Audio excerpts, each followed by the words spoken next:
തിരിച്ചെത്തിയതേ sketching തുടങ്ങി. നല്ലൊരു കോട്ടേജിന് പറ്റിയ സ്ഥലമായിരുന്നല്ലോ.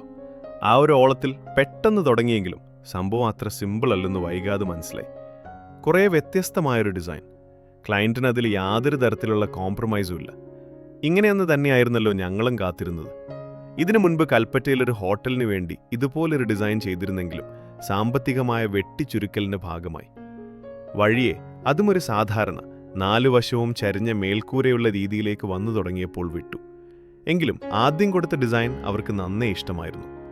റൂഫ് ടോപ്പിൽ അതുപോലൊന്ന് കുറേ കൂടി വലുതായി ചെയ്യണമെന്ന് പറയുന്നുണ്ട്.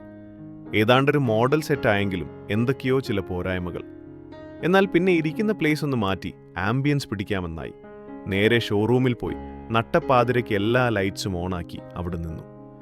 അവിടെ നിന്ന് ഒന്നുകൂടെ തുടങ്ങി. ഏതായാലും ഇക്കുറി നല്ലൊരാശയം കിട്ടി. പിന്നെ ഒട്ടും വൈകിയില്ല. ഓഫീസിൽ തിരിച്ചുപോയി 3D ഡിസൈനിങ് സ്റ്റാർട്ട് ചെയ്തു. നേരം വെളുത്താലെന്താ, വിചാരിച്ചതിലും നല്ലത് എലിവേഷൻ കിട്ടി. Full happy. ഇത് കാണുമ്പോൾ ക്ലയൻറ്റും ഫുള്ളി ഹാപ്പി ആയിരിക്കുമെന്ന് ഉറപ്പുണ്ട്.